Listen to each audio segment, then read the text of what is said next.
Beni melihat apa dengan peringatan Hari Lahir Pancasila di ND ini, apa yang ingin disampaikan? Ya gini, bahwa semua mata dunia dan semua warga negara Indonesia tertuju pada IND, karena di IND inilah Bung Karno menggali Pancasila. Dan penggalian Pancasila itu kan refleksi mendalam. Ketika Soekarno dibuang dari Bandung terus ke Surabaya, ya hampir 2 minggu lebih perjalanan, Soekarno itu kehilangan hak politiknya dan merasa dijauhkan dari rakyatnya. Maka Bung Karno itu bangkit dari runtuhan yang dikatakan Bung Hatta itu dalam kontemplasinya di Indi.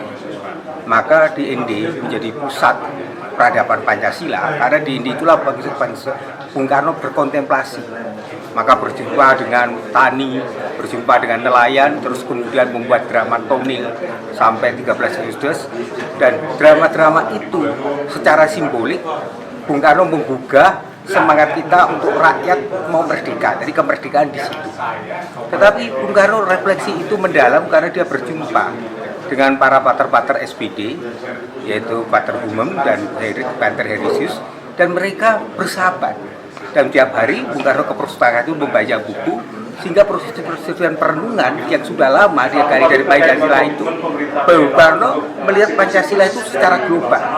Karena pada waktu itu perjumpaan antara sosialisme Soekarno dengan sosialisme Gereja Katolik. Maka disitulah lahir nilai-nilai Pancasila itu, yaitu sila yang paling mendasar adalah nilai yang persatuan. Bung Karno mengatakan kalau kita bersatu, kita bisa mampu merdeka, maka masyarakat sejahtera itu tercipta.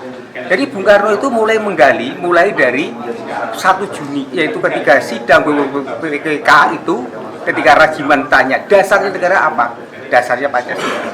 Maka Soekarno juga mengetuai tim 9. Soekarno juga yang menetapkan Pancasila menjadi dasar negara. Jadi kalau 1 Juni dirayakan di ND, sebenarnya kita mau membangkitkan kembali spiritualitas yang Soekarno sampaikan, bahwa Pancasila inilah alat pemersatu. Pancasila ini juga yang menjadikan kita mampu bersatu dan sejahtera.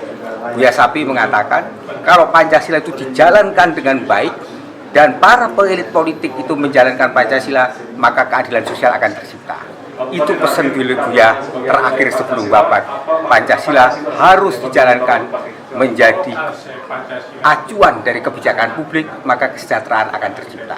Romo, ancaman disintegrasi bangsa nih Romo, sungguh luar biasa di akhir-akhir ini. Enggak, kalau kita melihat apa pengalaman kita terhadap generasi bangsa ini? Jadi gini, saya itu yakin mengapa Indonesia mampu bersatu, ya karena Pancasila.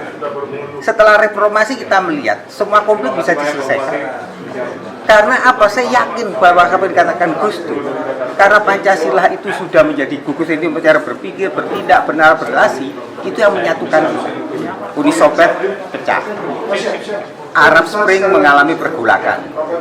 Yugoslavia pecah. Dan Indonesia mengapa tetap utuh? Ya karena Pancasila itu. Jadi mengutip Ben Anderson, bangsa Indonesia punya yang namanya imajinasi. Meskipun orang Indonesia tidak pernah dari Sabang sampai Merauke datang, tapi dia merasa kita ini adalah bagian dari Indonesia. Sehingga Soekarno mengatakan, menyintai Soekarno menyintai Indi, dan menyintai Indi berarti menyintai Indonesia. Itu yang sangat penting kita katakan, bahwa negara Indonesia yang terdiri dari ratusan agama lokal juga, ribuan suku, etnis, budaya dan bahasa bisa bersatu, ya karena kita punya ideologi Pancasila itu. Peran biarawan sendiri gereja dalam berdiskusi dengan Soekarno waktu itu sangat besar ya, pastor-pastor. Ya, perannya besar. Kan Soekarno itu berjumpa tidak hanya dengan gereja, tapi tokoh-tokoh agama, dengan tokoh Muslim, tokoh-tokoh masyarakat di sini, yaitu dengan gereja dan juga semua tokoh. Sehingga kalau kita lihat pemain drama tonil itu kan terdiri dari semua suku bangsa. Ada yang Batak, ada orang Padang, semuanya. Tapi Soekarno mulai menyadarkan gimana? Yaitu masyarakat bawah.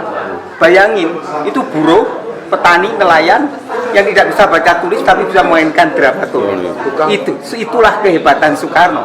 Jadi Soekarno itu punya kekuatan besar membangkitkan kesan rakyat untuk merdeka. Ini yang ditakuti oleh penjajahan Belanda. Dia dibuang di Indi, ingin dijauhkan dari rakyatnya. tetapi Soekarno bangkit dari Indri dan itulah muncul inspirasi untuk menjadikan butir-butir 5 butir Pancasila itu menjadi dasar negara.